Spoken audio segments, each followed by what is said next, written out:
Welcome back to the Between Breaths podcast. I've just come off recording the episode with Tesi from FlowOps, and it's a wow wee wah.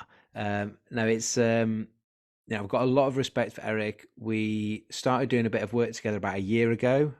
We met up together when I was in Canada last year, and we actually recorded a video online course that's available on probreathwork.com. As of now, it's literally launching with the podcast, and there is an introductory offer. It's just £79 rather than £99 as an introductory offer for everyone wanting to jump in.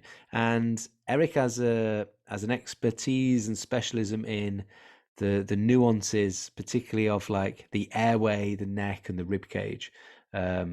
You're going to learn so much in this podcast. I think every time I've spoken to Eric, I've learned something new. It's been just educational, enjoyable. We have a lot of fun together. But working with him has been, just one of those. It's been something that's improved my own coaching as a coach. So I'm excited for you to listen to the podcast.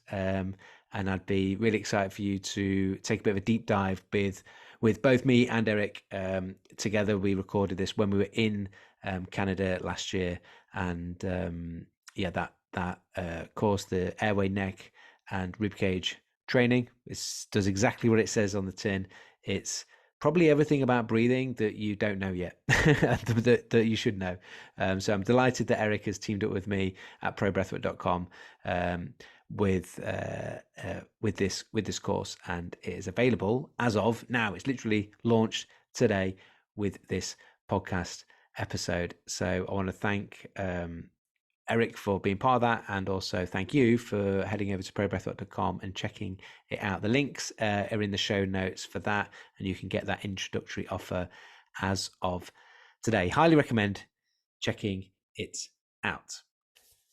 And then before we listen and get all of those juicy bits of information from Eric, I want to thank the podcast sponsors, hvmn.com, and they produce the Ketone IQs, product that I've been using for over 18 months now, something that I've started introducing in with my hydration salts to fuel my endurance training. I've got the hardest marathon in the UK this year, the Airway marathon, that's the Snowdonia marathon, and also Snowdon 24 in July. I'm coming back to the mountain. Well, I'm here at the mountain anyway, but I'm coming back to beat 6 reps that I did in the competition last time. So it's helping with that training, but also helps really well with focus, concentration, and also sleep. And particularly, I mean, another area that's been well researched in with ketones is because it will pass the blood-brain barrier.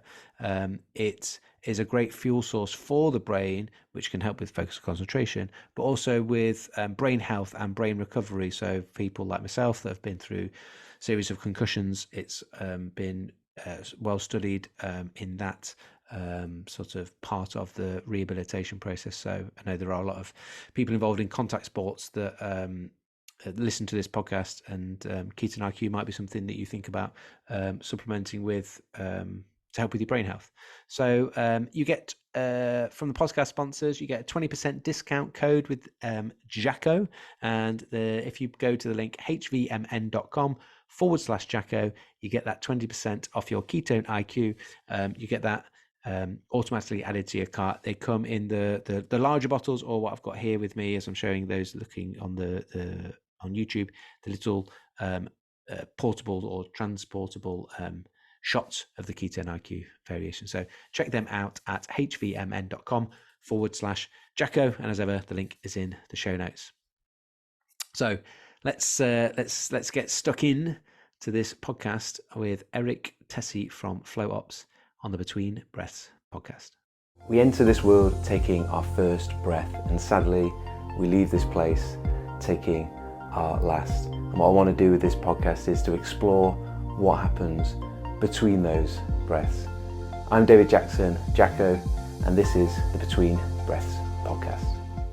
Okay, here is a podcast guest I've been Very excited to get on Eric Tesi from FlowOps. Eric, welcome to the Between Breast podcast. Thanks for having me, Jacko. Appreciate you, brother. Um, for those that don't know, Eric, we probably connected about a year ago, and then in April 2023, so April last year when I was in Canada, we did a bit of work together. We actually recorded a course that's now available, um, and fascinating work that you do, Eric. I'm just to give people a bit of a flavor of how do you how do you get to a point with your coaching where, okay, now I feel weird about telling people that I teach them how to breathe, and I think you go into nuances around the airway, around the neck, and Mm. around the Yeah, ribcage that a lot of people have yet to get to that point. I think of looking at the minutia of that, and then sure. the seeing the benefits. Like, how was your journey to the? How do you get to that point? And just for Yeah, I know there are a number of people listening to this that already follow you on Instagram. Maybe they're a member with the FlowOps crew, but there'll be a lot of people maybe that are listening to between this podcast that haven't come across you and your work. So just give them a little bit of a flavor, and then we're going to get into some detail. of course, man. I think a lot of this started out of two reasons. Number one, the pain that I was experiencing and the dysregulation that I was experiencing within my own body got to a certain point where, everything's kind of hurting. I can feel my breathing is really restricted. I can feel the stress and it's just starting to get worse. So almost a point of desperation again, some, like injuries from the past as well, unable to, put these pieces together. So I had to start looking a little bit deeper. That's number one. And then number two, on the other flip side of that is clients that I had worked with. Like, I'd be helping people focusing more on movement than anything or alignment of the body, things like that nature. Some people are getting good results, but then other people, I'm seeing in real time, like this isn't enough. Yeah, What's missing here? I'm trying to help this person with their alignment and how they're moving, how they're tensioning their body, but they're still in pain. Why do they keep having that issue? So I had to just keep looking deeper, man, into these deeper layer pieces, deeper layer tensioning. Um, the breathing hydraulics, not just the chemical side, but the biomechanical, yeah, energetic side, and relating all that to the nervous system, man, stress response, autonomic behavioring. So it's for sure been a journey getting to this point, but it started, man, out of a state of like I got to do more to help my people, and I need to figure out my own shit. yeah, yeah. No, it often when people have the passion that you do and end up going down these particular areas of interest, it often comes from a place of like we've had to do this work on ourselves. And I think it's Mhm. interesting you say there's so many similarities I have in terms of coming up for me, coming up breathing first as a strength and conditioning coach, and then Yes. realizing actually there's this whole system that goes before all of this other stuff that we're not being taught. And it sounds like it was similar. Uh, what type of either training and coaching were you doing initially before you got into the sort of the breath side Yeah. that you do? Yeah. Like powerlifting and bodybuilding type of hybrid. Um, really focused on like helping my clients with body composition and not causing like additional pain. But it was more like gen population. But again, like myself, like I was really focusing powerlifting, bodybuilding. I'd like be training my clients in those type of modems. So it's Yeah, sounds still somewhat relevant to strength training, depending on how you yeah, want to like break for this sure. stuff down. But that's where my passion started. And then yeah, out of a product of, hey, I'm still in pain. Hey, clients aren't really 100% figuring out those issues. Um, led me to more functional, dynamic type movement training, things that maybe someone would say is relative to the gait pattern, or like how you're supposed to absorb and release energy and motion. Um, so that was kind of how it evolved from strength to the, I guess, functional, quote unquote, movement training, or dynamic movements. And we just keep going deeper until we're at the point where we're at now. And it's where we want to start from is before movement, really, Yeah, right? Which is breathing, swallowing, autonomic, just holding your body up, living with your body, not being in like a stress state unnecessarily. yeah. Yeah, we're no, I'm excited to get stuck into the detail of this. And for those watching or those listening, you might want to switch at some point to watching this the podcast available on YouTube as well, because some of the some of the alignment, some of the stacking, some of the like work that Eric does on cueing for clearance of airway and neck posture and these types of things. There'll be some visual cues I think that people will find interesting for sure. So I did want to flag that up, and I wanted to give a shout out to a couple of people, the likes of Nigel Beach and Brian Mabella, who were two mutual friends and mutual coaches that we've both spoke to and worked with, and when these guys were like, you know, Eric's a legit guy. You need to look at some of the stuff that he's doing. And one of the big things for me, Eric, that I'd love you to just set the scene for us to go a bit deeper for people is that typically when we're talking about breathing mechanics, there'll be lots of breathing coaches listening to the podcast, right? We're thinking about like, okay, breathing mechanics, people go straight away, like our physiotherapists that will go straight away to like, okay, how is the rib cage moving? Are they diaphragmatic breathing? And we go down here. And I think one of the things that I found really interesting and eye-opening, and also so simple to make some changes, was like going, well, what's hold on, what about what's going on up here? And okay, a lot of us go like nasal breathing, and maybe we've told tongue to the roof of the mouth, but we're often don't go much further than that. And my first question for you is, why do you think that, or what, from your perspective, from what you see, Mhm. before we go to this, like what's going on up, you know, from sort of neck up, we still get a lot of misinterpretation, misunderstanding, and miscuing of Mhm. diaphragmatic breathing, belly breathing. Where do you stand on Yeah. that, and why do you, what if you do, you know, Yeah. what do you see with some of the, where have we gone wrong with that type of stuff? Yeah. Like Great for question. example, I had a professional MMA fighter last week point to literally below his belly button, because we were doing Mm. some work on his lower rib cage, and he was touching. I said, there's your diaphragm. It's going to move like this." And he was like, "What?" I can't remember if it was like a yoga teacher or Pilates instructor, but someone had told him, and he pointed below his belly button. He said, "Like, oh, I was told my diaphragm's down here." Wow. And exactly, that's, you know, he won't be the only person. That's right, man. It's, I just think there's so much going on. And I think where people get confused is trying to limit it to one spot. So, as many people who are going to tell you, you know, you got to breathe into your diet, which is, of course, we want to utilize our diaphragm.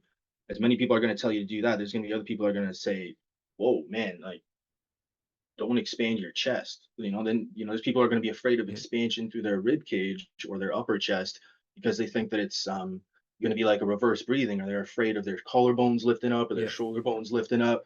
And that's more like pathological, right? But then we get afraid of like pathological things, and then we try and zero it down into like, okay, this one thing, I just got to breathe into my diaphragm, then everything else is going to do what it needs to do. Um, we break it down. How I break it down from like a shop aspect, Jacko, is okay. It's like, okay, the pelvic floor, that's like one cavity, right? The pelvis and the pelvic floor, that's one cavity. Then you have your rib cage, that's another cavity, right? And then you have your third one, your mouth, your palate, your skull.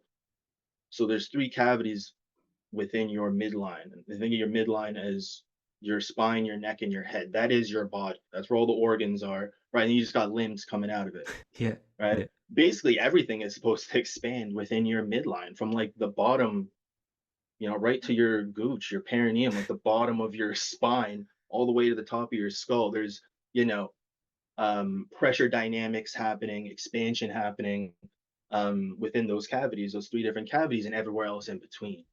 So there's just a lot going on.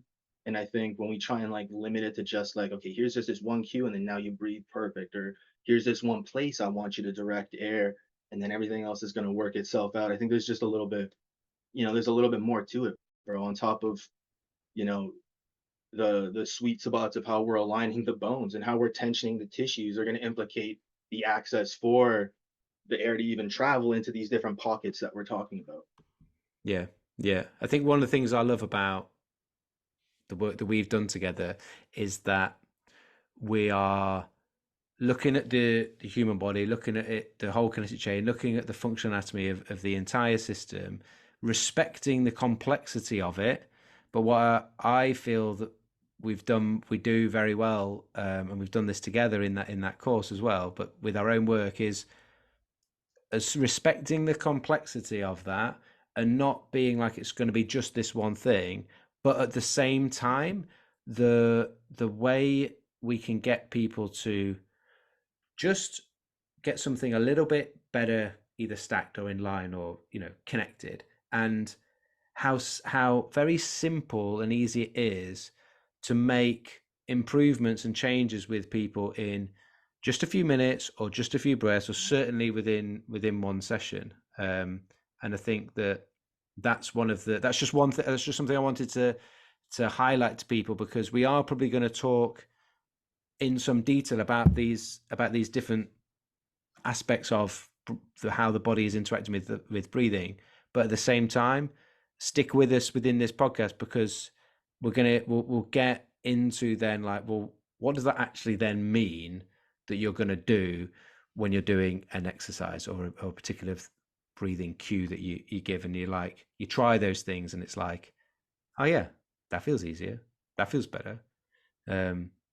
So, and I've got some things like when I'm working with some of the athletes one on one, we measure heart rate variability in real time with a app called Hanu Health, and doing different things with their rib cage, doing different things with their breathing rates and whatnot. We get to see in real time how their nervous system. You mentioned nervous system before, like how their nervous system, how their HRV is responding when the rib cage is in a better position, when the diaphragm is functioning better, when we do some down regulation on the nervous system. And it's really cool to be able to see that. I also like the fact that I think you're the first, and possibly, I don't know if we'll have it again, person to say gooch on the on the podcast. Oh my goodness. So no, let's keep it technical with the gooch. But so let's go a little bit higher up then. Yeah, man. And where, as we go above the collarbones, let's say we go above the rib cage, we're now talking about airway, we're talking about the nose, you're talking about your tongue, you're talking about the jaw, the palate. Like, where have we, again, same sort of question of like, where have we gone wrong, or why has that been missed? What do you see Yeah. in that Yeah. area? And I think if we really break that down, it starts from, I guess, like societal, cultural, like, historical influences. Why is our airway from the neck up not what it used to be, right? And we just end up as a society, we're just always looking down. We're always in this state of flexion where bones are starting to come forward. Everything's in the bottom half of the visual field. Like, life is a lot easier now, right? There's like, people don't got to work as hard, and we get stuck being less sedentary than like Yeah. historically we used to be. We're not getting the same kind of nutrition, food quality, soil quality, except we can go off into certain topics, Yeah, but it's yeah. almost not totally that, it's not that relevant. It is, but it's What another it, I conversation. But yeah, sometimes people say things to me like, we might have done something, and then they go, and it's a great question. They go like, but if breathing's automatic, like, how come we're doing it so yeah, badly? man. How come my tongue isn't at the roof of my mouth now? If my tongue's supposed to be at the roof of my mouth, like, why isn't it then? If I'm supposed to nasal breathe, why do I want to mouth breathe? Like, why is that the case? And I've started to answer that question more simply, a little bit as you were going into there, of going, well, nothing, almost nothing we do in life now is natural or normal for our biology. And as much as, like, shoes aren't normal and natural, and people are like, what do you mean? Like, what is, well, but as in, they've only been around for whatever, in comparison of how long these things have been around. Like you say, almost everything that we do these days is not normal and natural, and therefore it's almost to me that makes me go like, well, of course, this thing called breathing that's at the literally the heartbeat of us, it's the thing that's giving us life. Of course, that's not doing its normal natural thing. Of course, that's a bit more upregulated. Of course, that's a bit more dysfunctional, a bit less efficient, and we have to do it more. It makes a lot of sense to me when I think about it. Yeah.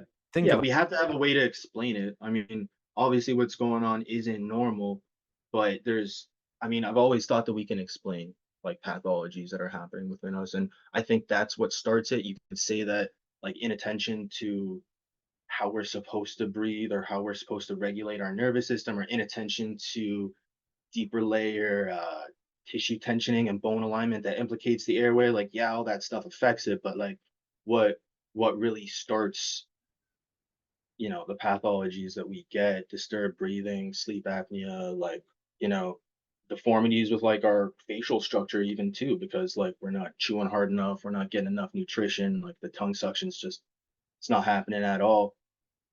There's a reason for it essentially. So, but yeah, I think we know where it starts. And just yeah, giving an honest answer to the audience, it's like, yeah, we're gonna be doing things to improve this, but understanding like the root cause isn't you're a bad, like you're a bad breather or you're a yeah, bad mover. The real root cause is like modern society, yeah, right? And like our upbringing, like you can go into like the individual nuance of upbringing and trauma, et cetera, et cetera. yeah. I mean, I find as something as simple as if you get someone to lie on the floor so they're supported and they don't have to stabilize themselves, you bend their knees, put their feet flat, and they're lying supine on their back, and you just get them to think about and maybe count their breathing. We know that when someone counts their breathing and thinks about their breathing, they just be present and just be aware of their breathing. It naturally slows down. Like, and when they're in that supported position, it's much easier for their diaphragm to do some breathing, like, and the chest can relax. That just something as simple as that and that awareness for a lot of people makes a huge difference. And one of the things that we probably aren't very good at in a busy day-to-day life in the first world is we're not very aware of just ourself and our body and our the present moment. And I'm sure that just when we do, sometimes when we do like a breathing practice with someone, I do like my Instagram lives and stuff where, you know just stop for 10-20 minutes and just Yeah, man. focus, just be still and focus on your breathing goes an awful long way to Such a helping not just long breathing but just everything. Yeah. So I start every single group coaching session that I do with breathing, man. Like we do cadence, we do air hunger, and then like all from supine, yeah, rowing into the ground, like starting to tension while breathing, cadence, light, slow. It starts with that, man. Just it's funny how people are still kind of like underlooking how important that is. And the biggest aha moment for me, man, which really blew my mind was like, yeah, of course the breathing is important to keep you alive and like the chemical side and how it's implicating your blood and your nervous system. But to think that you like, the way that you can breathe into your body and being able to send the air into these different pockets of your body simultaneously in like an organized, efficient, um, hydraulic kind of way, yeah, it implicates the stability of your body very much so. And I think that's one of the most like, whoa, that I think people don't really realize that the way that you breathe into your body implicates how you hold yourself up against gravity and how you can like express movement patterns. It's not yeah, just, for the mind or for the heart or for the yeah, lungs. yeah, for sure. And look, an obvious one I always think is you take someone without, don't tell them that you're looking at their breathing, but someone goes into say Mhm. a plank, or someone goes in to do a some sort of plyometric, some sort of jumping. What do? They hold their breath. My S&C coach back when I played rugby, he wasn't into breathing or anything, but he was into being able to like relax and be able to, you know, not just holds global tension. Um, Yeah. and he would be, as a French guy, be like, "You're not going underwater. Like, what are you doing? Like, why are you taking this big gasp of air into to do this very simple drill? Or you're trying to jump? Like, you need to relax. You need to like yeah." So there is Man, a and even if I could like piggyback on that, yeah, that's like even a sense that's like a sign in real time, like you're like exerting yourself almost more than you need to, like contextually for what's Yeah, happening. Why are you holding your breath in that and it's context? you're doing something with your breath to create some sort of stabilization that your mind is perceiving that maybe it isn't able to stabilize unless it does this thing.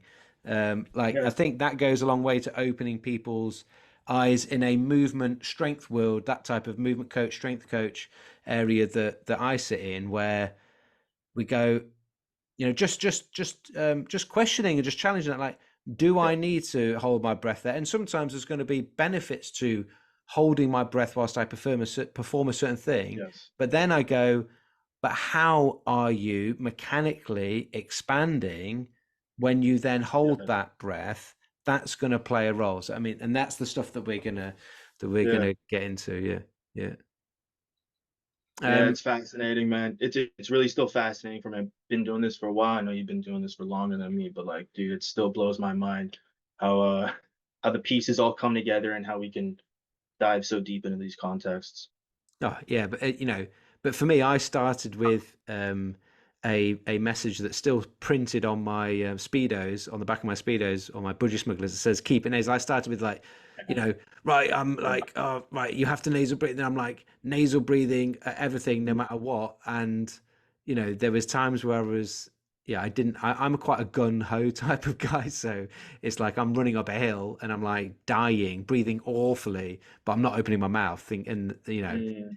and as we said at the beginning, like Yep, yep, you yep. go down these rabbit holes because you're working stuff out um, for yourself. So with that being said, um, yes, breathing through the nose compared to breathing through the mouth is beneficial for a whole host of reasons that Yeah. people have come across. And if you've anyone's read the Oxford Answer, coming across any of that stuff, or James Nestor's work, like we see that. Um, I think that the things that you add to this are massively important, and I'd like to Hmm. just delve into that. So not just nose versus mouth, like let's talk about the actual airway at the back. Let's talk about the how the position of the neck influences that. Your palate and your tongue, your face, your jaw, like in whatever order I'm leaving you as to be the expert on this to go. I want to open up that can of worms and let you order that as Hmm. what maybe the order of like what do you see as most important and or where would you start with a new client? Is it neck, is it tongue, is it palette Hmm. work, like where do you start? And then let's Yeah. let's unpick a little bit of that. Yeah. Yeah. It's, you know what, man, like the most honest answer, and we always trying to be, I am an honest person and I'm always going to give the best answer I can, but it's how that, that piece isn't necessarily more important than what's neck down. Yeah, You know what I mean? It's like, all right, we got like skull down things happening, we got feet up things happening. Both of them, you know, are going to implicate different parts of the body and implicate like ultimately how we can expand through our midline and how we can expand and contract through the organs. So in terms of the neck, starting there though, neck up, at your jaw, your palate, your tongue, hugely implicating the openness of the airway. Um, Now the thing is like it's not just you don't just go and tell somebody, okay, like now you need to start mewing, you need to start suctioning your tongue into the roof of the mouth. It needs to be sticking into the palate, right? Um, because there's all these different underlying things that are going to help support that, right? It's not just one piece. Like a lot of people, yeah, people have horror stories actually with mewing, where like it starts to cause, so you starts to cause additional problems, right? So if you don't have the underlying, like, we could say one thing, space within your palate, right? Or if you don't have the underlying alignment of your neck or the underlying connection of your rib cage and pelvis, and then you just start thinking, okay, now I'm sucking my tongue all the time and I'm doing these press ups. You're literally going to cause additional damage, just like if you were to do hard chewing on top of like a disorganized framework, right? And that's yeah, really anything, which is also too. We'll go just very quickly here, even with like lifting and more intense, higher intense demands and trainings and intensity. It's the same thing. Like if you go and do that with a compensated framework, the lifting can cause some problems on your body and cause some. That's not the lifting's fault. That's not. Yeah. the tongue suction's fault, or the mastic gum, the hard chewing that you're doing. That's just like, again, foundational things that we need to make sense of. And when I talk about this, I don't mean to be like a fear. I don't want to bring that energy of like, yo, like you can't do anything until your body's, Yeah. like fully aligned and like And everything's all this perfect. stuff. Yeah. But I don't want to be like that at all, man. But we got to respect that side of things too. And we got to know where we're working towards. I think you worded it earlier in the call. You said, man, if we can just get people like threading the needle just like 1% towards that direction where we want to take them, Yeah. that's all you got to do. And then you think like over the course of 6 months, a year, you've like dramatically changed somebody's life. Yeah. Yeah. Yeah. There's one coaching cue that you gave during the course that we created together Mhm. about um, alignment that I'd never heard before, and That's like, really it took a little while actually for it to make sense to me, mhm. um, because at first I was like, "What? How's that? How's that sort of possible?" Um, and I don't even know. It'd be interesting to see what you say, whether it's necessarily possible, but it's just the intention of it. It's a bit like when um, I say about that cue of like breathe into your face rather than breathing up your nose. I've had someone comment like, you know, you can't you can't breathe into your face. It's like, no, it's a coaching, it's an intentional cue, and it's Yeah, like man. try it and see what difference it makes. But anyway, the cue you gave was about that idea or concept of like um trying to get my palate on top of my throat Yeah. in terms of Right. stacking. So at first, when I first heard that, I was like, Yeah. I You're was like, like, what? whoa, And then how do I even do that, yeah, well, bro? yeah. Whereas now it's like it took me a bit to get it, and so I'm sharing. I'm being again being honest. I'm sharing that so that when someone listening, if they're hearing that for the first time, they also might be like, "What does that mean?" But I want them to. I want you to Yeah. elaborate on that and Yeah. why And that helps with the sort of stacking and what that maybe show visually sure. what that sort of looks like, what we're trying to achieve, and why is that important in terms of the airway. Yeah, it's like a lot of the cues are going to be more sensory based because I'm trying to bring attention to you feeling something that you currently can't feel. So I Mm. can't just like, of course we're going to be giving you cues that are very straightforward, stack this on top of that, but then I also want to give you language that's going to help you um like build up the sensory perception within an area that we're trying to make sense of our body. In this case, it's the tongue, right? Or in this case, it's the stack. We're talking about like that palate being all the way over the neck. And really, again, it's trying to make sense of like how much effort it is. We say where my palate is like right here, or like how much exertion it is to really get your neck and skull to the point where like I am fully aligned here. My neck and skull is fully over my spine. And then we're starting to get close to that palate sitting over the throat, right? And again, so as like a cue, a language piece, we may not be able to get there right now. When you first hear that cue, you'd be like, I literally can't do that right now, or like that hurts if I keep trying to pull my neck back. Um, and that's okay. It's just finding a sweet spot where you can start from, and then you know where your goal is. Yeah, yeah, for sure. And I think the thing for people as they're listening along to this, and if some of these bits are new, is to try them as Eric is describing them. Just try to create that sensation that he's describing or cueing. Alongside that, then, so tongue on top of palate on top of the throat. Yep. What about then the jaw position? Mhm. And yeah, yeah. Yeah, So I think so. Things. of course. Yeah, jaw, neck, and strengthening of the neck. We had some questions in from Instagram about that. So we're just going to sort of slide into that Of area and then course. maybe look at the tongue after that. Yeah. You want to start with the jaw? Yeah, Yeah, start with the jaw there. So what just we're looking because. for, Yeah, so just because um, a lot of people might be used to sort of maybe cueing. They might be more thinking about like tucking the chin, yeah, it's a huge whereas distinction. yeah, there's I've got like I can move my neck, which is moving my whole skull and my jaw part of that, but I can move I can move my jaw separate to the skull, and both of those two things are going to have Yeah, an effect on the airway, right? yeah. hugely.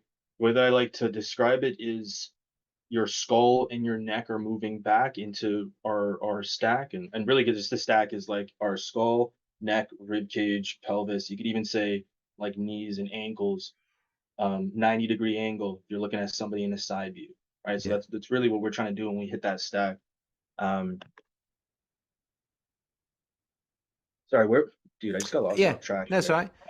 right. So the relationship um, with the jaw in that Yes, yes. position, probably because there's one of the exercises you put into the course that we developed together was The jaw pressing the there. jaw press, Mhm. where there was something you described around like that that that neck stacking where we're trying to get the palate on top of the throat, but then the jaw is like coming to meet it, and it's like a Yeah.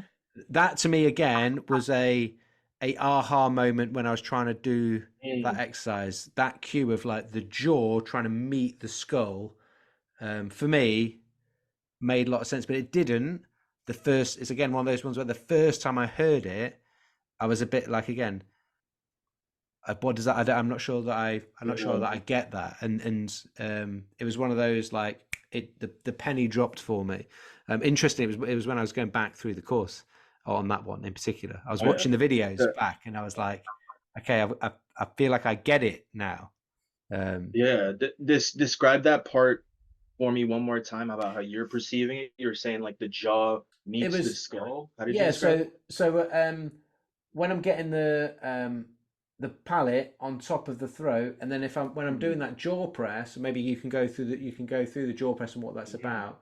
Again, because I had a question about swallowing from people, and it was like the jaw coming to meet as the skull's coming back, the jaw's coming to meet it. When we feel a lot of and again, it's going to lead us into some of the mewing exercises, like building up some of the strength through the jaw and the neck muscles to actually support that stacking and that airway. Yeah. Yeah, it's like those deep tissues in the neck muscle. We're definitely working out when we do this exercise. Everything deep within the face, and then those muscles underneath the chin, they work with the tongue suction. And essentially, you got to think like all these again tissues under the chin and the tongue. One of their most important jobs is to like get the jaw away from the throat, away from the esophagus. And again, that's like this crucial distinction or confusion that I think there is like you said, it's like, tucking the chin to bring your neck and head back. And it's really just finding a way to create that stack without your chin bracing or tucking against the effort. So it's like, yeah, you got to feel as if your neck, the back of your skull is getting heavier back. This will make more sense if you do these stacking exercises on the ground. You got Yeah, to feel that, but there's zero tension underneath your chin, or there's zero feeling of your chin is pulling back. So it's like your chin is essentially your mandible being your lower jaw. It doesn't have to like retract for us to bring our skull back, for us to get out of forward head posture. And again, that's the big, I think, like almost most important thing there, because you can have your neck in alignment, but if you're throwing that your lower jawbone into your neck, it just yeah, recloses it. Same thing. You can suction the yeah, tongue up, you can nose breathe, but if that lower jaw keeps pushing in the airway, you just have another, I guess, kink in the hose, leak in the hose, right? yeah. And I think that again, for people listening, as they're trying to piece this together for themselves, it's a case of try it and see the difference Mhm. between what you may have previously been doing if you took your chin and the difference between if you try and stack that palate on top of the throat, and be aware of Yeah. your jaw not being pulled back in, and then maybe try and pull your jaw back in and see how Yeah. much the sensation of the airway being open or closed Mhm. feels, because you feel it immediately, and you start Yeah. to that starts to make us go, okay, where I put my head in space relative to my body and where my jaw is affecting my airway, and if my airway is being affected, it's affecting my breathing, and I can make my breathing easier by having it more open. I think there's some of the like super duper simple easy wins for people, but I think what is lacking, and what I really hope that people will get from, I guess, this next question or two-part question for you is like the bit that's lacking is that we don't have, but partly because they're not like sexy, we don't have Mhm. exercises to build up like the postural positioning and postural strengthening around the jaw and around the neck. Now there will be some people that follow your work and Mhm. mewing and these types of exercises. And James Nestor's talked about like chewing really hard chewing gum for him. I remember messaging you about the same thing. So there are some people, but the vast majority of people, we're nowhere near thinking about that. Like, No. I often Just kind talk of like about, forgotten pieces, right? yeah, Seems to be forgotten. I don't know that forgotten. I don't know that they've ever been trained. It's the same with like diaphragm strengthening. I don't see. I see athletes that I work with where they're getting really strong at everything, but then there's this other really important muscle right in the middle that doesn't get any strengthening work, and it's getting And left then you watch them behind. breathe. You watch them breathe. They're like doing all of these movement patterns, but then You you can't watch them breathe. breathe. It's happening faster than you want it to be. The expansion's not there. They're not stable from the inside. For sure. And what we end up seeing is we get very, very, very good because some of these people, they're high performing athletes, they're international athletes. So they're performing, but their performance is going to their conditioning and their breathing and recovery is going to be limited by um, the compensatory breathing pattern, but essentially got very good at compensatory breathing, but that has its limitations. And yeah, that's Well, so I sort of got all passionate then about that, didn't I? But that's yeah, no, I maybe we totally can go agree. down. Yeah, we can go downstairs in a moment. I want because I Yeah. do what I do know is because I was exactly the same that we don't have exercises to work the neck, the jaw, and the tongue. And I think there's really a couple of really simple exercises like the mewing with the tongue and the Yeah. suctioning, like the jaw press. That I'd love you to just go Yeah. through for people because it's Yeah. it's Let's it's something that let's people let's won't maybe have. Yeah, because it let's, pieces let's together all those things that we've just spoken about. I agree, man. Um, so like one thing that's interesting too, about the tongue in relation to the jaw is that it's what's bringing the jaw forward, right? Like we can almost jut our chin or jut our lower jaw or feel like we're kind of protracting our maxilla, our upper jaw. There's a little bit of play we can do at the upper and lower forward, but like what's ultimately going to sustain that pressure, right? It's the tongue, right? It's like the deep tissues of the neck, but like yeah, more so it's really the tongue. That's the direct one. Suctioning into the palate, cradling into the palate, applying pressure in the palate. That's what holds all of that forward away from the throat. So I mean, starting with the tongue, absolutely important. One of the things that I can tell anybody here listening is if you just want to feel how much your tongue should be suctioning, and it should be suctioning unless two things are happening, like you're eating, drinking, or you're talking, your tongue should always be suctioning. Um, but what you'd want to do is open up your mouth a little bit and then try and maintain a sucking effort with your tongue. So what we want to feel like is if this is the roof of the mouth, the tongue cradles into that palate, right? And when you start separating your teeth more and more, it's going to demand you to suck your tongue up and then you could, yeah, you're seeing that nice stretch in the middle, guys. That's how you see Jacko doing. That's how we know that you're suctioning properly. When you get that frenulum stretch in the middle, yeah, good. Fuck yeah. Right, so that kind of like effort, dude, he's opening his teeth. That's a lot of effort to maintain that degree of suction. You know, Jacko has been doing his homework, but for anybody who's kind of unfamiliar with this, I want you to feel that and like retain that sucking effort for at least, 15, 20, 30 seconds to feel how much your tongue will actually fire up just to sustain that. And And then you'll feel furthermore, tongue yeah, fatigue if fuck, you haven't done this before. Your people will feel tongue fatigue. You're like, wow, and then you realize, okay, the tongue is a muscle and it can be trained. And like anything, been if it's not been used and it's been low down where it isn't being stretched and hasn't got to perform any sort of tension, then it's yeah, going to get weak, like any yeah, muscle. like quite literally prolapsed. Right? Yeah. And then we're talking about it as like a pressure cavity. Remember we talked about the pressure cavity of the skull and the palate as like that's one area that inflates within the midline. Yeah, it's if that tongue doesn't know what to do, and your autonomic like go-to behavior is just like I'm gonna drop my tongue and go forward, right? Then you're quite literally we can use the word like prolapse to describe that. And then we're not able to retain uh, buoyancy and stability within our own face, right? And that's just like one thing. That's just one thing, but the inner suctions of the body um, are very important. Even the we can even go to like the bottom, dude. It's like the groins and the perineum kind of act, like the gooch, groins, gooch, perineum kind of act like a suction for the pelvic floor. Um, tongue acts like a suction for the skull and the palate, and then the lungs act like a suction up into the rib cage towards the collarbones by way of like the breath hydraulics. Um, so cool, man. Just every piece comes together. Every piece is like equally important. Yeah.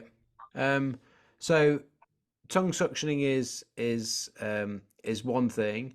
The other then this neck press, which I think is a fascinating one because Yeah, yeah, it does allow you to work on an awareness of that stacking, that palate on top of the throat.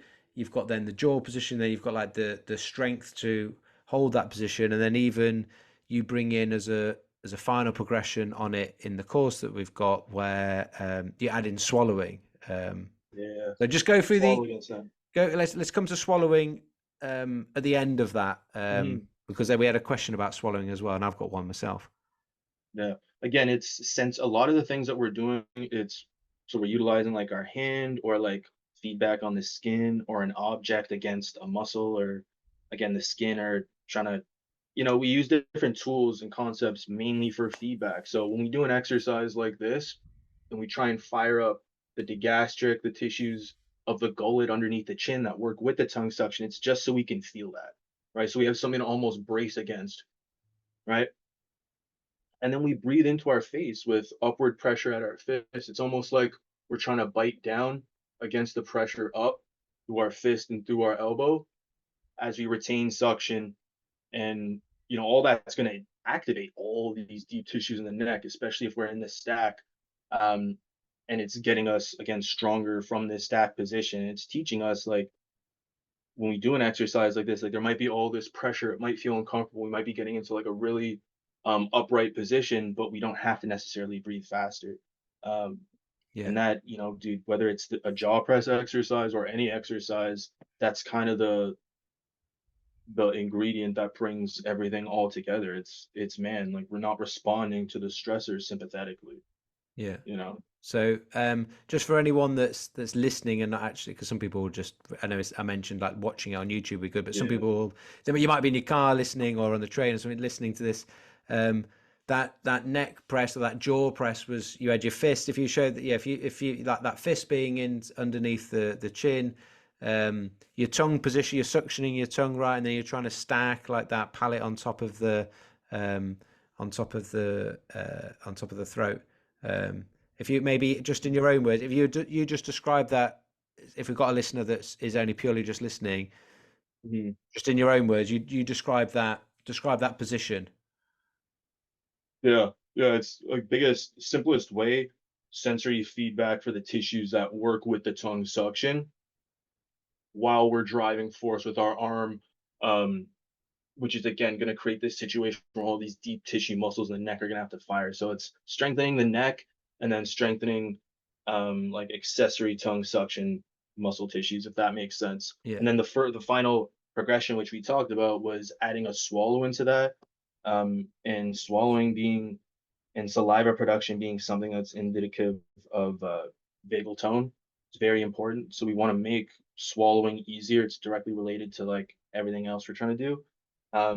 So what we're doing here is we're actually like applying force into the airway essentially. Like I've been talking about the muscles under the chin, but ultimately our fist is not just applying force up, yeah, but also towards the throat, right? Like back okay, towards the throat. So we're applying a stimulus here that if we don't flex against it and we don't yeah, um, breathe into our neck, breathe into our face, we're going to quite literally like have to stop the set because our airway is going to close off, yeah. right? So if you don't fire up all these deep tissues, you can't really accomplish what we're trying to accomplish. Yeah, and when you do, and if someone when you do that, if you've got the your fist or your hand in a fist underneath your jaw and Mhm.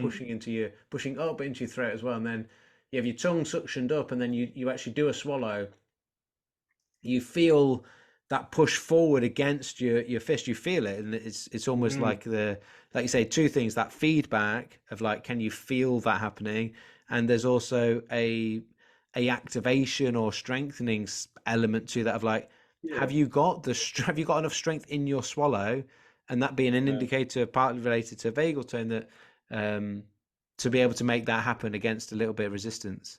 Um, Yeah. what is do you know what that relationship is with swallowing and vagal tone? Because a lot of people will have heard of the vagus nerve and understand its relationship in Mhm. the autonomic nervous system, but I don't I personally think know what the dude, I relationship think is like with swallowing. yeah, I think like the suctioning, when we actually go and suction and we swallow and we start to make contact with the throat, sorry, with like the palate in the back of the throat there through a swallow or through like the act of suctioning, that actually like activates the vagal nerve. Okay, so the It's action like of it's an actual activation thing. okay. Um, So a bit like humming, where when we're humming, the vibrations as it runs through the voice box, similar type of physical yes, and the bro. dive sort of physical. Because I have Brian Marbella is trained with Lewis Laney from Restorative Oh yeah. Breathing. Have you come across Herrick? And um, I remember him He works with talking the a lot, cranial nerves, right? yeah, about cranial nerve sequencing and swallowing. Again, so if someone has yeah, a weak swallow. It sounds really weird. We're talking about weird stuff now. It's like, what do you mean weak swallow? But like not being able to swallow well, not Yeah, after a long exhalation or a humming exhalation, not being able to swallow, and the importance of being able to find a swallow when we're doing like some extended exhale, yeah, humming, for example. That being all to do with that cranial sequencing and obviously the vagus nerve being one of for being sure, related man. in with that. Interesting. I've come across, like, especially since I've been focusing on swallowing in particular more lately, you just realize that a lot of people have kind of like a subtle swallow restriction. You watch Yeah, people like, just eat stuff and talk and they swallow and yeah. Okay, you'll so it's see that a lot. like a Like, global compensation, like from from yeah, the whole in the head and neck. yeah, and like I know what that was like because like I felt that too. You know what Yeah. I Well, mean? you But don't. now Yeah, yeah, yeah. It's like you notice these. I'm. What's weird? I say to people now, you like go like when someone smiles at me, like I can't now not. I'm enjoying the fact that they're smiling, but at the same time, my eyes are scanning and I'm looking at their teeth and I'm looking about their like their jawline. I'm thinking about their yeah. airway, and I'm either happy for them or I'm like, oh, you got a real narrow airway like me. Um, but yeah, once you notice these, well, I'm laughing now because I know that I'm going to be sat having dinner with Yeah. someone, and I'm going to notice. I'm going to be noticing their swallowing all of a sudden now. Yeah, you can't help it. Can't really help it, man. Yeah, But the swallow seems to be something that almost everybody struggles with for whatever reason. Again, it's indicative of like vagal tone and airway space. Ultimately, yeah, that's like we should be swallowing. I mean, I can't give you an exact number, but from like my experience in this stuff, teaching this stuff, feeling out this stuff, like there should be autonomic, subconscious swallows happening like couple times like every minute or two, you know what I mean? But I think most people there's just like not enough saliva production. Their tongue is low, their yeah, mouth is super dry, the mouth breathing, right? It just becomes like paradoxical yeah. how More everything feeds sympathetic into everything. causing Eyes that. are Yeah, down because you're on your phone, yeah, you're in modern society, everything go right. So everything just kind of yeah, paradoxically feeds into everything and then yeah. yeah. I think what I'm hearing is like, and what makes sense to me is you sort of said it right at the start. There's the sort of like mechanical side of these things and there's the nervous system side of these things, and with Mhm. swallowing we've got like if we're upregulated and we haven't got saliva, um that's going to play a role. And then you've got the mechanical stuff of like if the tongue can't stay up and is actually getting in the way of the airway a bit at the back, and then also our positioning of our neck is compromising that space, mechanically our swallow becomes more difficult as well. And so and then what do? We like move the whole thing to Yeah. make a very small, it should be a small sort of movement in there, but we move glow, and that's what happens, the body does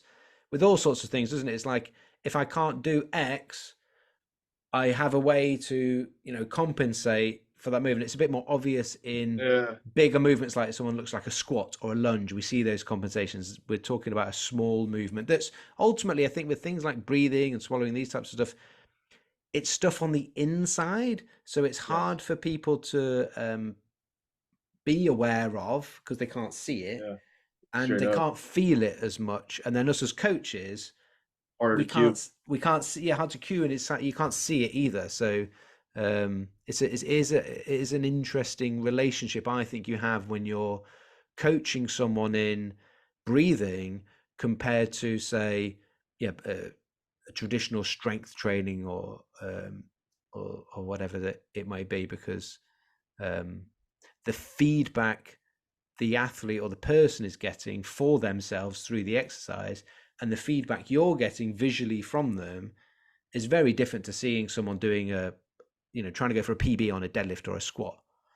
Yeah, um completely different. And like they're both relevant too. It's like we don't have to say like one's more important than the other or one's bad yeah, and only one of them is good. There's different contexts and different skill sets that we build, but we start with where we start. And it just so yeah, happens to be from stack, from like full access, from a regulated state where we can dip into sympathetic when we need to, we can dip into fight or flight when we need to, but we generally we generally are in a parasympathetic state. We generally are. We do have good saliva production. We generally have our stack, our suctions, our deep tissue tensioning. Everything's in check for us to again just like keep ourselves alive. Because like you said, the compensations are going to start ultimately to keep yourself alive, right? It's because like yeah, the airway's restricted, so everything throat goes forward, yeah, right?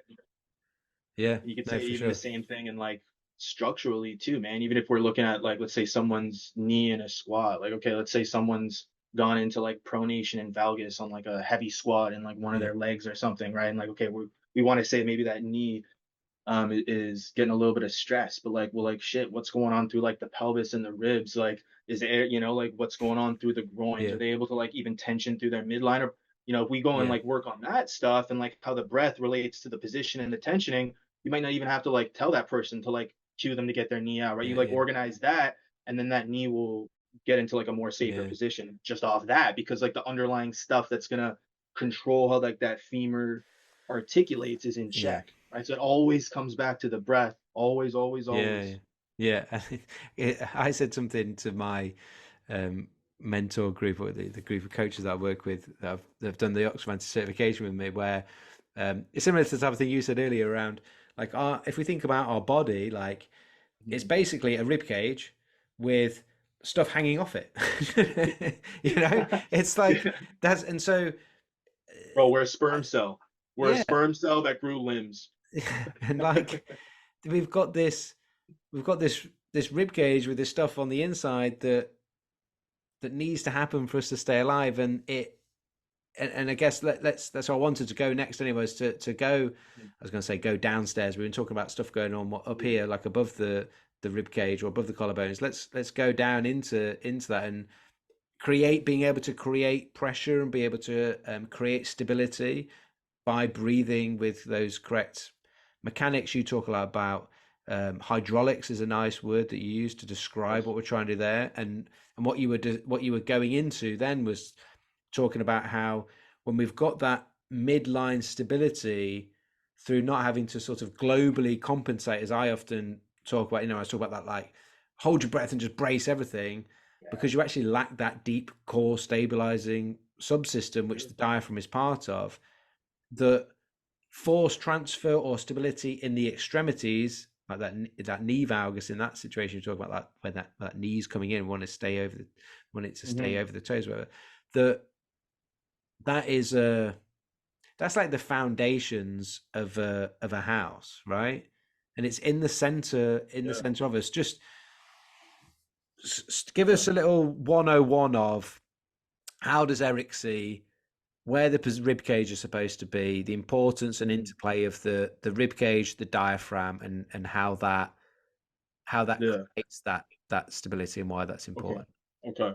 So we've been using the word stack so much. And just one more time, like 90-degree angle of what if you're looking at somebody in a side view, you're assessing, are they at a 90-degree, are they able to create relatively a 90-degree angle at their skull, their neck, their rib cage, their pelvis, their knees, and their ankles when you're looking at someone from the side, right? So we want to work towards that stack. There's sweet spots in terms of the angles of how things are bending, the rib cage, the pelvis, how they're tilting.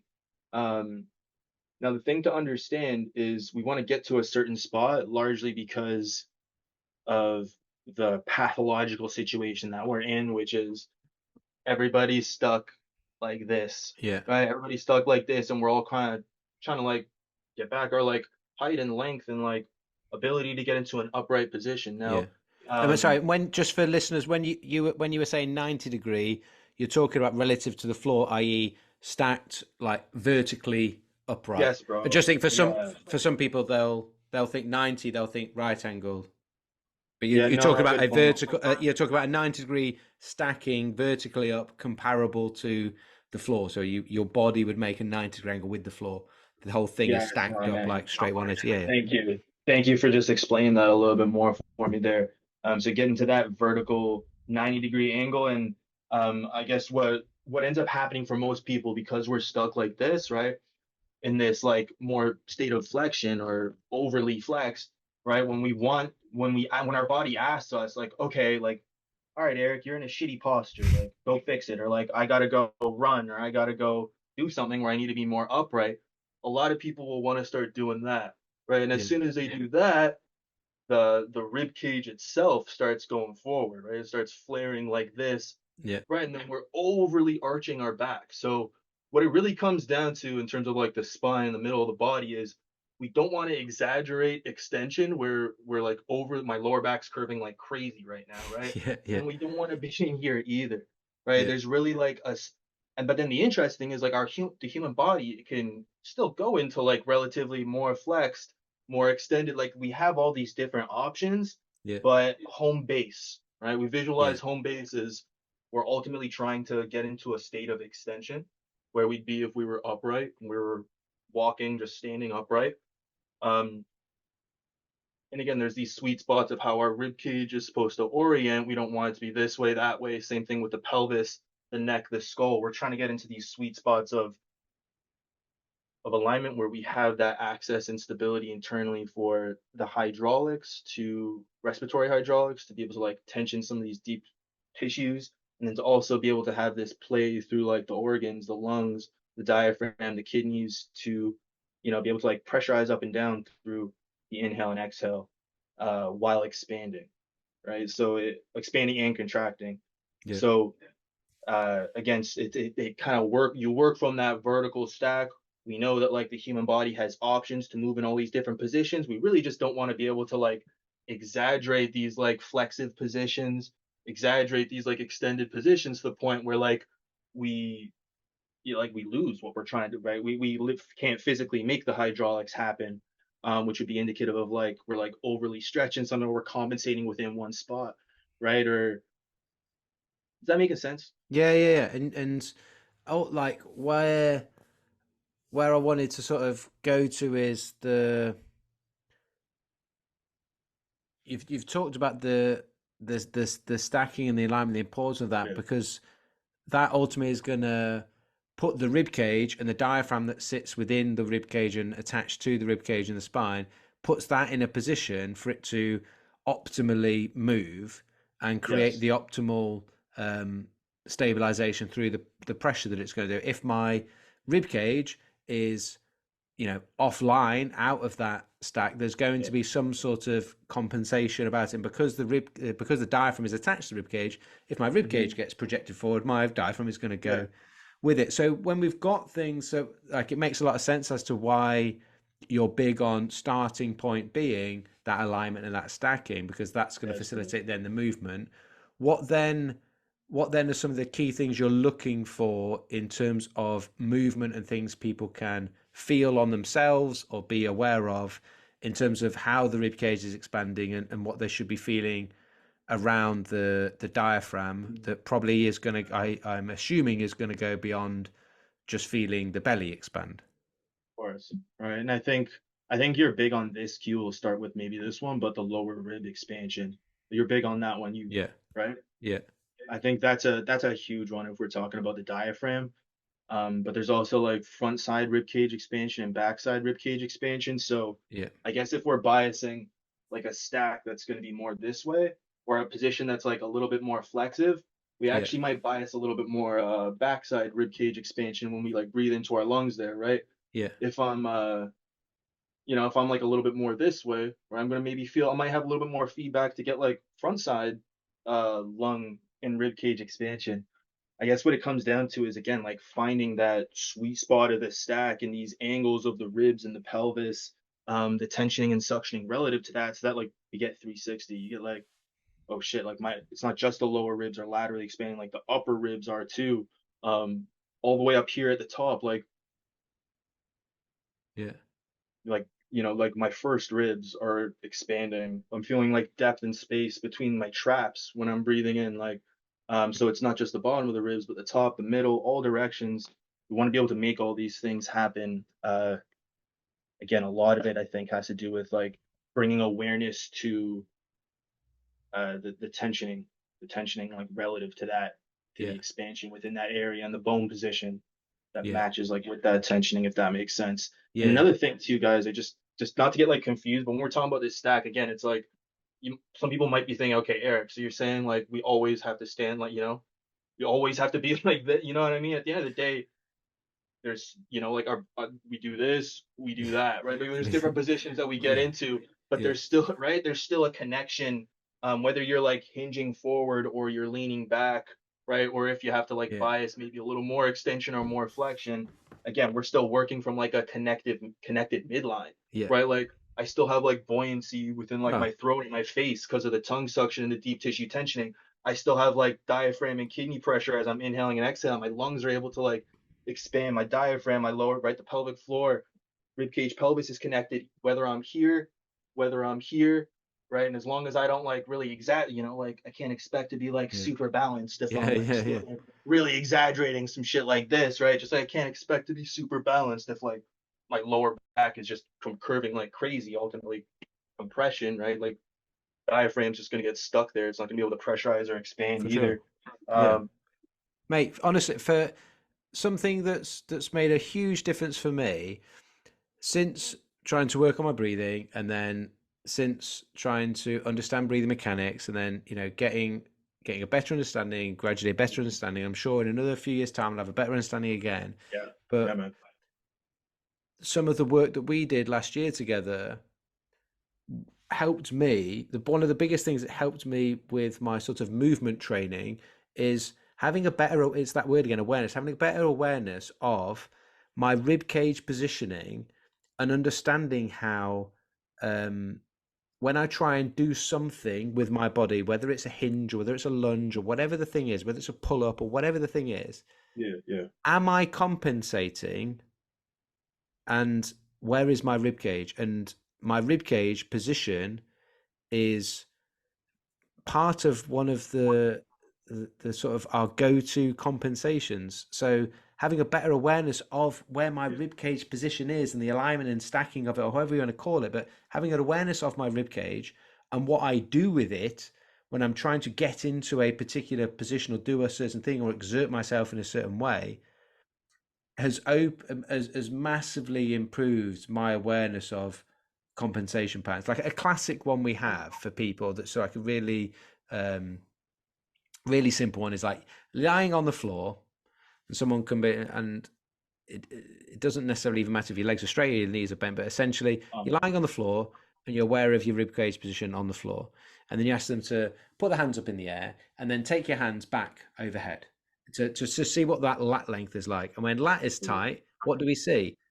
I probably in the past would have seen the lower back arching and go, oh, you're arching your lower back. What I now see is the you're throwing rib, your rib cage forward to compensate. And yes, when your rib cage goes forward, your back arches. But of course. and someone could disagree with me, but for me, I am seeing the influence of the rib cage.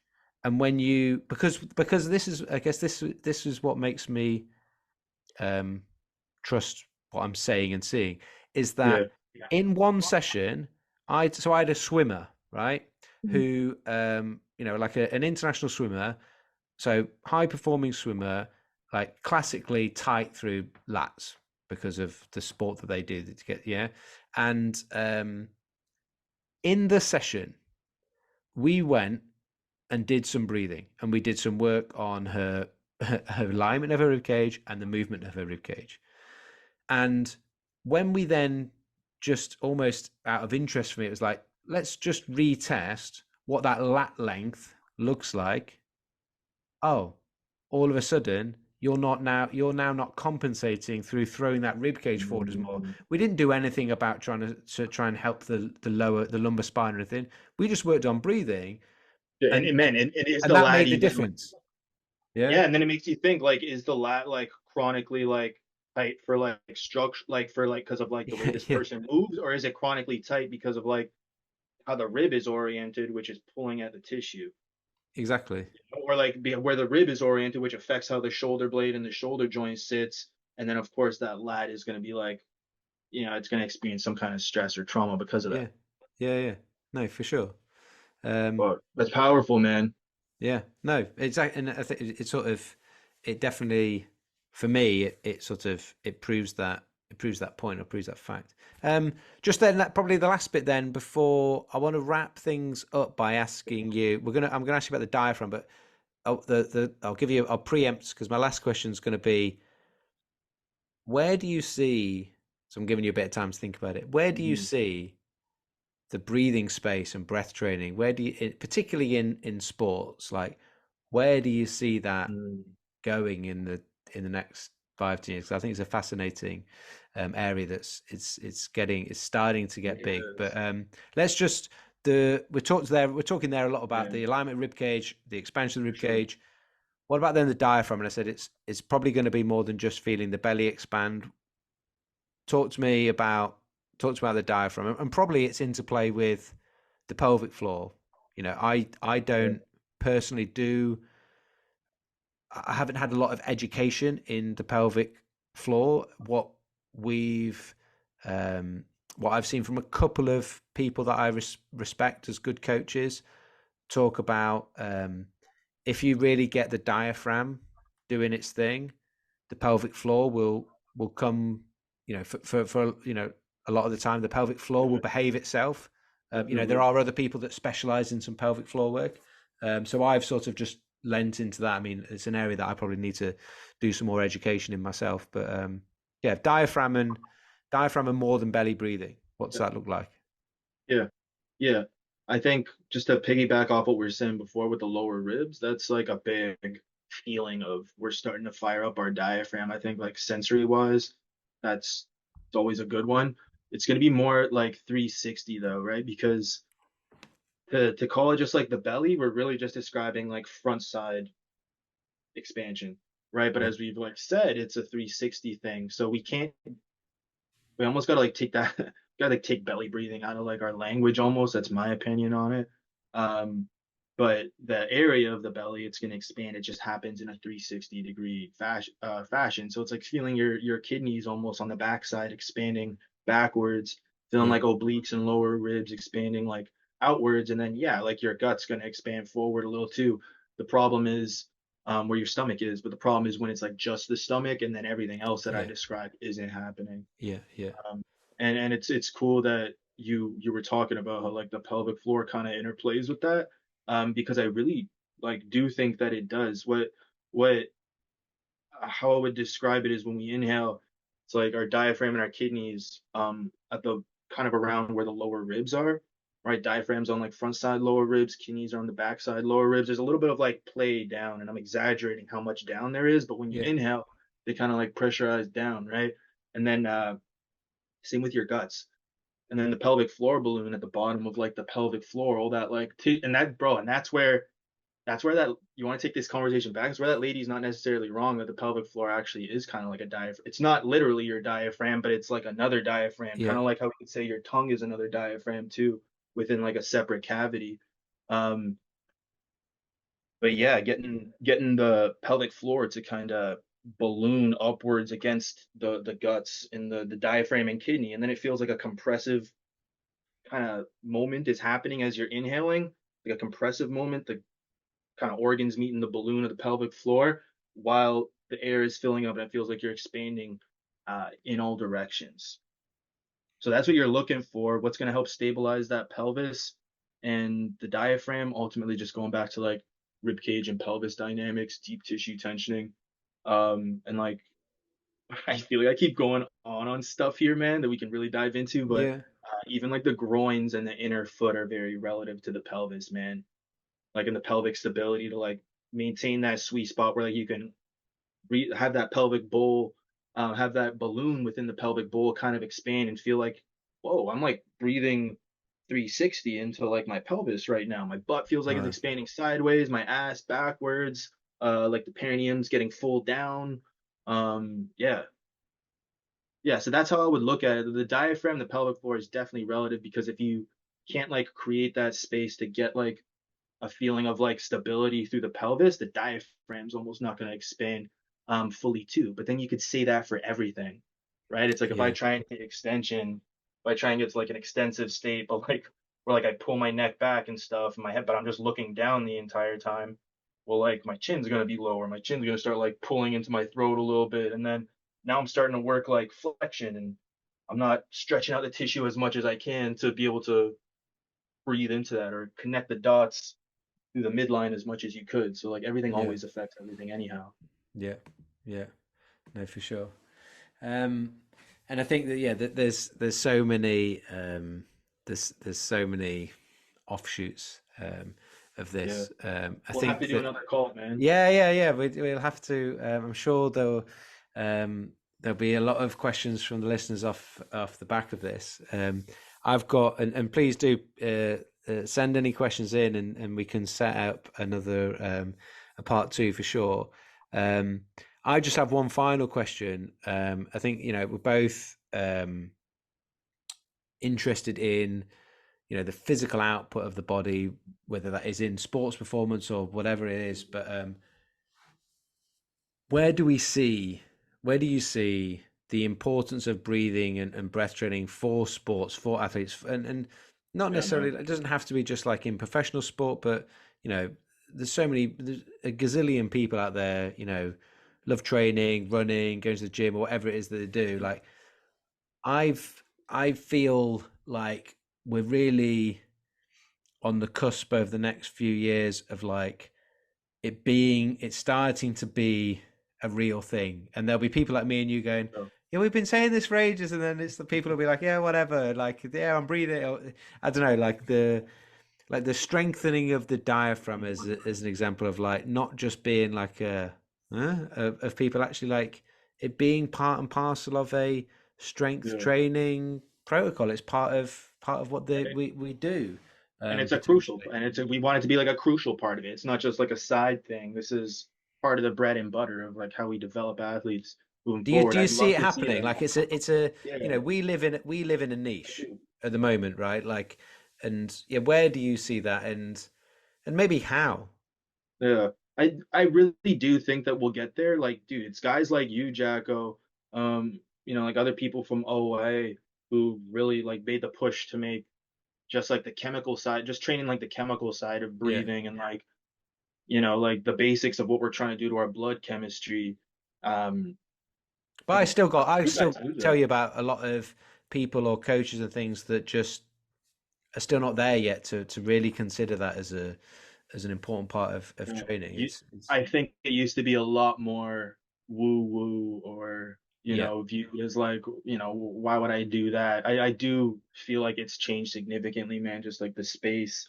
I mean, you could probably speak to that too. There's like, I'm sure you've seen there's way more people coaching breath work like now than there was probably like 5, 10 years ago. yeah, yeah, Wait, I mean, I know I see it.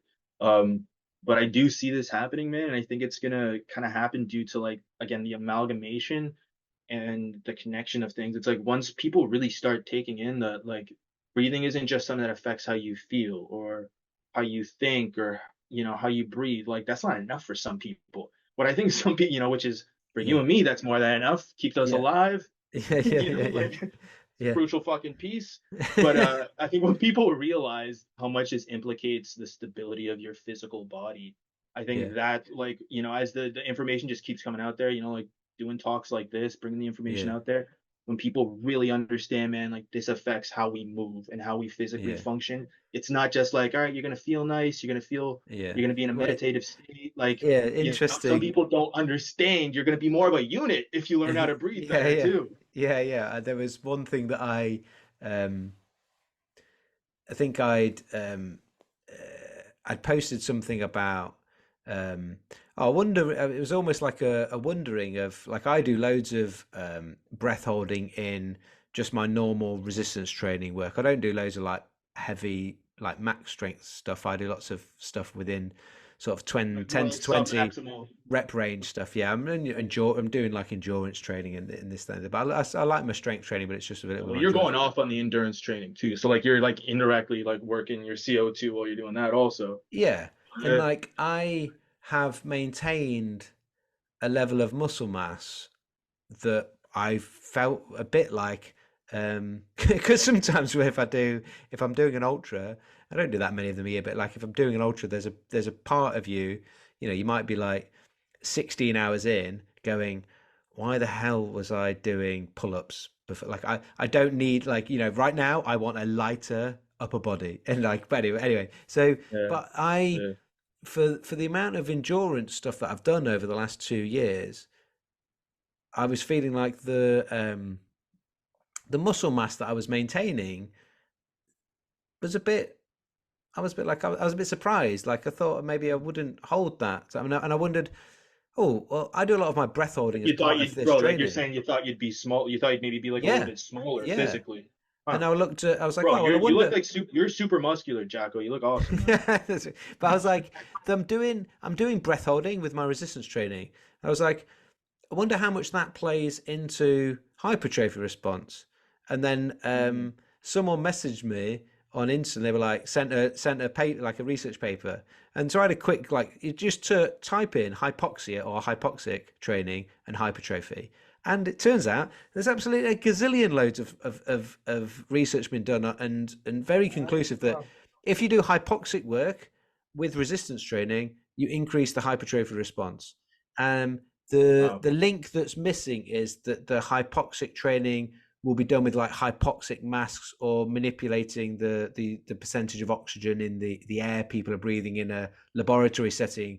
They're not creating their hypoxia through breath holding, but we know that we create hypoxia and we can measure that we create hypoxia through breath holding. So, Yeah. I'm saying this. Sorry, it's a Interesting. long story towards the reason I was No, no, saying it's it. a great story. But the reason I was saying it was because I put a post on about a picture of me like trying to look jacked or being basically being surprised that I was looking quite jacked, and I was like, oh, hypertrophy and breath holding, and it was like 450 comments of people like what, because I was like, if you're interested, it was like just well you see your response here was Yeah. just, but it was like okay, maybe for some people that's the starting point for them of Yeah, man. taking breathing seriously as a thing that will change the way that For they real.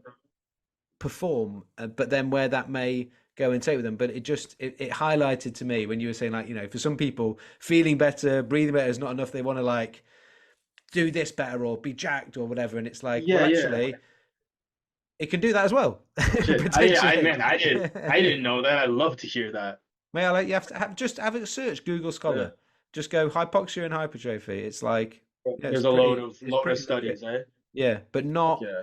we That's super cool. yeah, breath holding to create the to create the hypoxia. We Mm, know that that has been studied, but not then directly the effect on hypertrophy from breath holding. But you're going to mm. take. I'm basically taking two things and linking them together. One day someone Yeah. will study So I it. guess in those tests, they weren't like testing people for like, they weren't giving people a hypertrophy program. They just like were able to notice that there were No, yeah, hypertrophy yeah, no, benefits from. they were making them doing like a hypertrophy based Mhm. like 10. I can't remember all of the protocols, but sort of a 10 to 12 rep range or something of multiple sets over a series of weeks. But they had one group breathing air that was lower in oxygen, so that they were becoming hypoxic whilst they were Yeah, doing their yeah. training. Whereas what I'm and comparing that to a group that did the same training but didn't breathe um, air that had a lower percentage of oxygen and therefore obviously weren't getting hypoxic, and comparing the results. What I'm saying with the breath holding is we know and we can measure our blood oxygen saturation, like in a session when I'm doing breath holding. I get Yeah. hypoxic. Hypoxia is anything under 91%. I comfortably get hypoxic during a session by doing some breath holding with my strength training. Um, and that's maybe that's a set. I'm going to record a separate podcast diving into it actually. So You should, man. I think that, but yeah, I mean, I didn't even know. That's interesting. I've never heard of that before, but like it makes sense. You know what I mean? It makes sense. Obviously, if you have like, if you have a higher CO2, like that's going to be more oxygen in your blood. yeah, and for, Right. So like, what do you mean about oxygen delivery to like the working tissues? yeah, Shit. and depending on the order that these podcasts go out on, that hypoxic podcast might have already been out. So people might already be like, "Oh yeah, I did listen to that one." Or if you haven't listened to it, either it's already out or it isn't out yet and it's coming.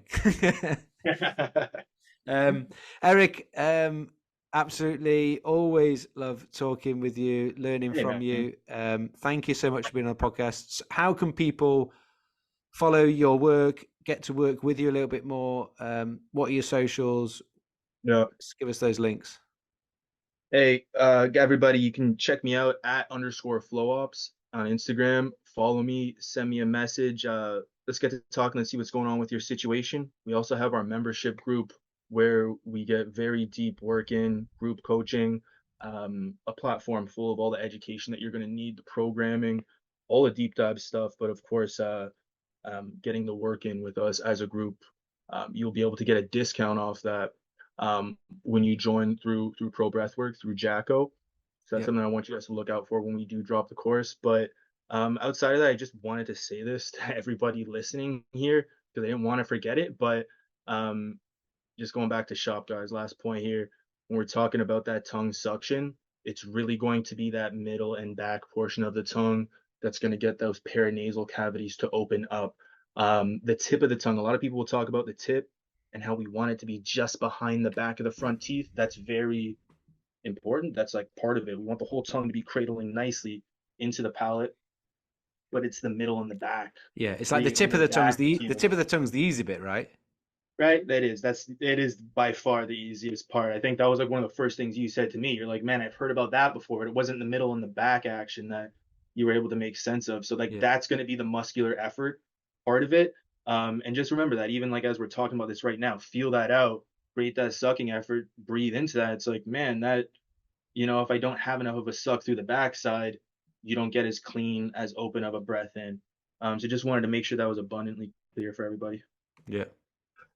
Awesome, Eric. Thank you. It's one of the things I love about you, the detail of your work, and um, how much you clearly, and that makes this point really clear, how much you care about the information that you're giving and that the people are listening. You could see basically in your head you would like going, I got to make this. I need to. I want to make this point before we go off. I want to make this point so that people know. And it's yeah, it's a credit to your testament of what you are like as a coach and what you're like as a human. So yeah, big respect to Jacko, you. man, bro, thank you for giving me this platform and this moment to have this conversation with you to talk about some of my work. And bro, like let's do another one of these calls, man. I think there's a lot more stuff we could tap into, and Yeah. I had a lot of fun today. For sure. And for people, if you want to go and follow and check um, underscore at underscore flow ups on Insta, and you speak directly with Eric in the DMs there.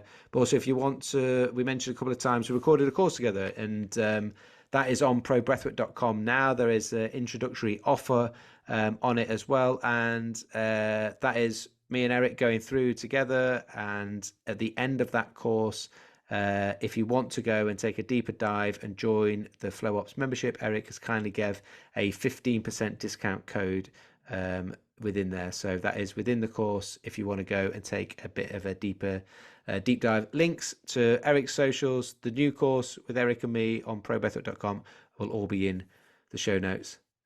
So Eric, thank you so much for the work that we've done together when we met, and your hospitality when I was in Canada last year, and then for your time today on the podcast. Thanks for coming on. Man, you're so welcome. Let's keep in touch, Jacko. Cheers, man. There we have it. Eric on the Between Best podcast. I hope you enjoyed the podcast. I hope you can understand why I was excited to get him on, and I hope you can understand why I've been enjoying working with him and why we've created the Airway Neck Ribcage Training course together that sits on the probreathwork.com platform. Head over to probreathwork.com now and you will be able to get that introductory offer. It's reduced from £99 to just £79, or if you are a Pro Breathwork member, you get it as part of your membership. So it is included in your membership. So head over and check it out if you're already a Pro Breathwork member, or if you're not, well, you can sign up for a membership. £25 a month or £199 for the year. I said just £199 for the whole year, and you get access to all of the online programs on there, and the new Airway Neck Ribcage Training program with Eric from FlowOps and myself is there now. So you can buy it on its own, 79 quid introductory offer, or get it as part of your membership. And if you're not a member yet, maybe think about signing up as a member. Link is in the show notes. Thank you for going and checking it out. Thank you for listening to the podcast. Thank you for following. Thank you for those that subscribe. If you don't subscribe yet, maybe hit subscribe.